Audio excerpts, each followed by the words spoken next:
Le vaisseau spatial Odyssey 1 se rend sur Titan, la lune de Saturne, où il doit collecter des ressources naturelles pour la Terre. Comme le voyage dure plusieurs années, l'équipage dort la plupart du temps et ne se réveille que tous les 90 jours pour effectuer les contrôles de routine et la maintenance, s'assurer que le vaisseau suit sa trajectoire et faire son rapport à la Terre. Au bout de 9 mois, John se réveille en entendant les avertissements habituels de l'IA, qui lui rappellent que le médicament utilisé pour l'hibernation peut provoquer une désorientation et des nausées.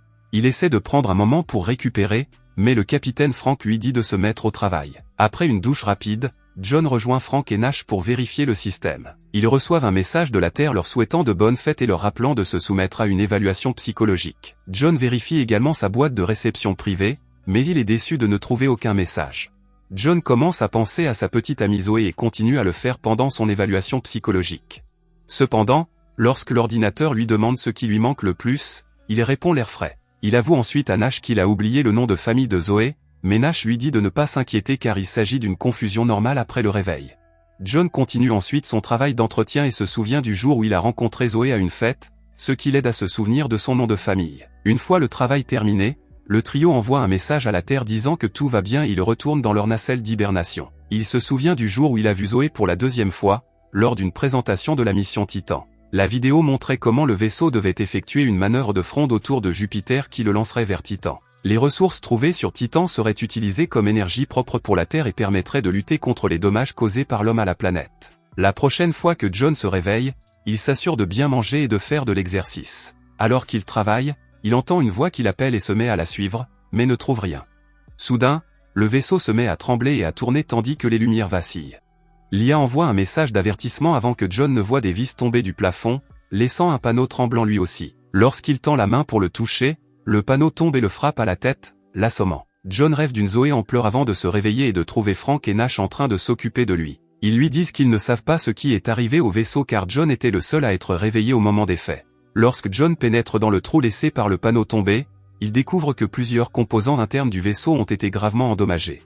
Les astronautes vérifient ensuite les flux vidéo extérieurs et constatent qu'une partie de la coque a également été endommagée, mais ils ne trouvent pas le moment de l'impact sur les enregistrements et aucun message d'erreur n'est envoyé par la Terre. Ils réinitialisent l'alimentation et le système, mais tout semble en ordre. Frank décide d'aller vérifier à nouveau les dégâts pendant que John enregistre un message pour Houston expliquant la situation. Il se souvient de sa prochaine rencontre avec Zoé dans un café et de l'aide qu'elle lui a apportée dans un jeu vidéo où il était bloqué. Ils ont beaucoup parlé et John a raconté qu'il n'avait pas de famille, ce qui explique qu'il ait eu de bonnes chances d'être choisi pour aller sur Titan. Dans le présent, Frank fait remarquer que puisque tout fonctionne bien et qu'il ne semble pas y avoir de danger pour l'équipage, il devrait continuer la mission comme prévu. Nash proteste en disant qu'il est trop tôt pour le dire, alors Frank commence à envisager la possibilité que le vaisseau ait subi des contraintes structurelles qui l'ont fait se décompresser.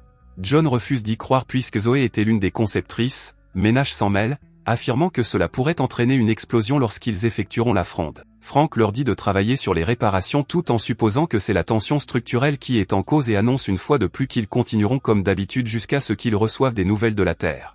À ce moment-là, les lumières et les écrans clignotent pendant quelques secondes, puis reviennent rapidement à la normale. Ils sont interrompus par Frank qui les appelle dans son bureau, révélant qu'il a entendu leur conversation. Il leur fait remarquer que s'ils retournent sur Terre et que Houston confirme qu'il n'y a pas de problème avec le vaisseau, ils auront de gros ennuis. John commence à se préparer et se souvient de son lendemain de veille avec Zoé, qui lui a dit qu'ils devraient être des amis avec des avantages parce qu'ils pourraient bientôt partir. Nash revient vers John et lui dit qu'au lieu de choisir 90 jours de sommeil, il devrait choisir 89 jours et 12 heures. Ainsi, ils pourront se réveiller avant Frank et faire la fronde dans la direction opposée pour retourner sur Terre. Mais John refuse, affirmant qu'il s'agit d'une mutinerie. Nash raconte l'histoire d'une installation en Antarctique où l'équipage a découvert une fissure dans la plateforme de glace qui se dirigeait vers la station.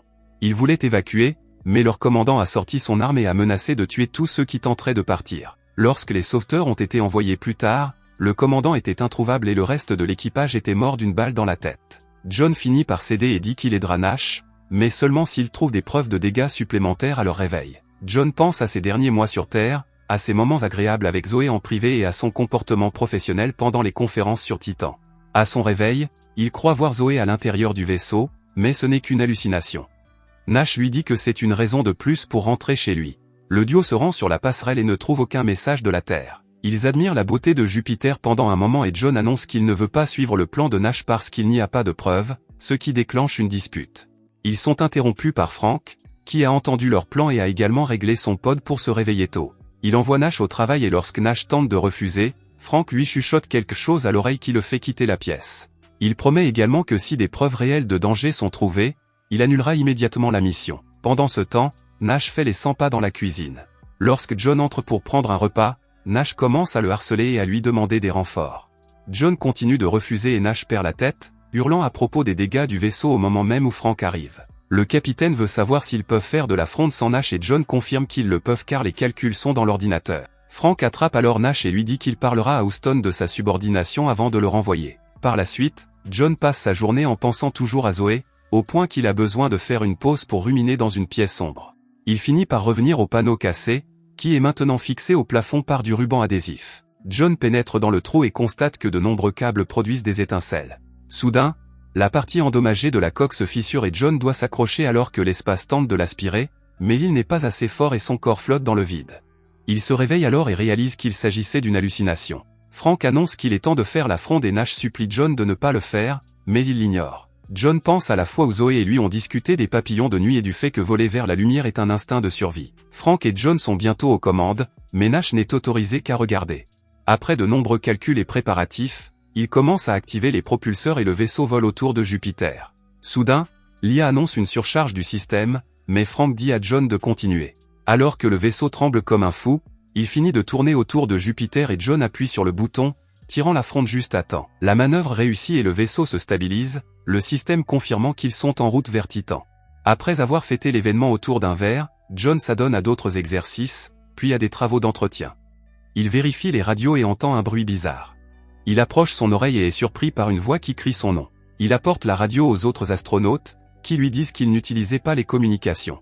Il pourrait s'agir d'un écho, mais le radar ne montre rien à des milliers de kilomètres à la ronde. Nash dit qu'il s'agit d'une autre hallucination et Frank annonce qu'il est temps de se rendormir. Cette fois, John rêve du moment où il a reçu l'appel confirmant qu'il avait été choisi pour la mission. Lorsqu'il l'a annoncé à Zoé, celle-ci n'avait pas l'air contente.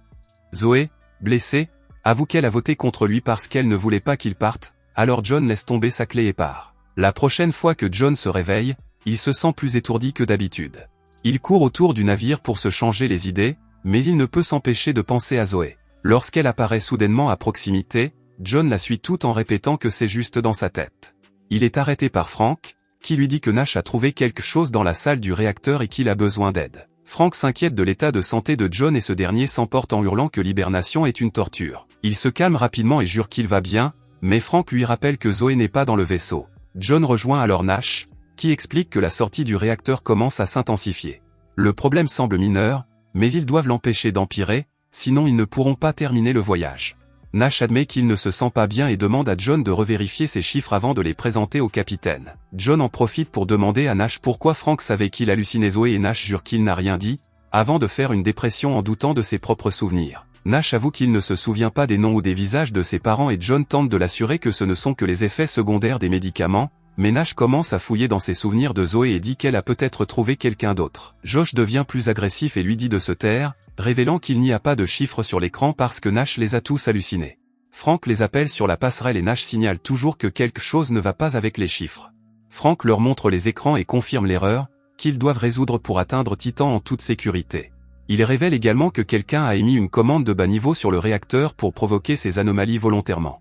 La dernière connexion appartient à John, mais Frank pense que c'est Nash qui a utilisé le mot de passe de John. Soudain, Frank sort une arme et annonce qu'il retourne en hibernation. Alors que John monte dans sa capsule, il est choqué de voir Frank frapper Nash avec l'arme.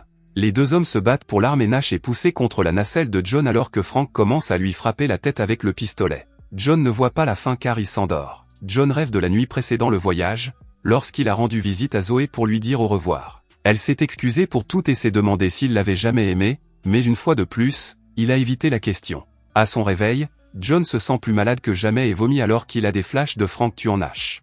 John part à la recherche des autres et ne trouve personne jusqu'à ce que Frank le surprenne par derrière. Le capitaine explique que Nash était trop instable et qu'il l'a assommé pour le garder dans le module jusqu'à ce qu'ils atteignent Titan.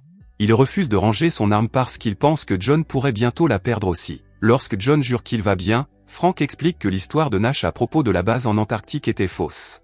Le commandant avait demandé à l'équipage de partir, mais les membres de l'équipage ont eu trop peur et le commandant est parti seul, si bien qu'il est mort de froid. Les coups de feu découverts lors de l'autopsie avaient en fait été auto-infligés. Frank annonce que la mission est maintenue et envoie John au travail. Alors qu'il vérifie le système, John ressent quelque chose d'étrange et vérifie son bras pour découvrir que ses veines ont pris une couleur sombre. Son bras commence à muter et il hurle de douleur lorsque ses veines éclatent, éjectant de grandes quantités de sang. Cependant, il s'agit également d'une hallucination. John se rend alors dans la cuisine et Frank mentionne que sa main tremble avant d'évoquer Zoé, mais John lui dit de rester en dehors de sa vie. Frank décide de dire la vérité, John n'a jamais eu de relation avec Zoé. Elle n'a cessé de l'approcher dans les espaces publics parce que le comité l'avait envoyée pour surveiller sa santé mentale avant la mission. John panique et ne comprend pas comment Frank peut énumérer toutes les occasions où John a rencontré Zoé avec une précision effrayante, si bien que Frank souligne qu'il faisait également partie du comité. Il pense toujours à Zoé et commence à douter de ses souvenirs. À ce moment-là, quelqu'un de Houston le contacte par radio et lui pose un tas de questions, mais il n'entend pas les réponses de John et raccroche. Frank l'appelle alors sur la passerelle et lui reproche d'avoir cru qu'il pouvait contacter la Terre à une telle distance. Il lui fait visionner les images de sécurité qui prouvent que John parlait seul et le calme en lui montrant la distance parcourue dans l'espace. Refusant d'être à nouveau envoyé en hibernation, John se rend dans une autre pièce et ferme la porte à clé avant que Frank ne puisse le suivre, exigeant de voir Nash. Frank dit qu'il ne peut pas interrompre le cycle de sommeil et promet d'emmener John le voir. Dès que John ouvre la porte, Frank le pousse contre le mur puis au sol, menaçant de le tuer s'il ne s'endort pas. Se souvenant de ce qui est arrivé à Nash, John attaque Frank pour le désarmer et commence à le frapper. Une bagarre s'ensuit alors que les deux hommes tentent d'atteindre l'arme et Frank manque d'étrangler John, mais ce dernier lui donne un coup de poing pour se libérer. John s'empare ensuite de l'arme et pose des questions sur Nash, ce qui fait rire Frank. Sentant qu'il est en train de perdre la tête, John erre dans le vaisseau tandis que des souvenirs défilent devant lui et que la voix de Frank le hante. Ne sachant plus ce qui est réel, John est perdu et confus, et Frank en profite pour lui sauter dessus à nouveau.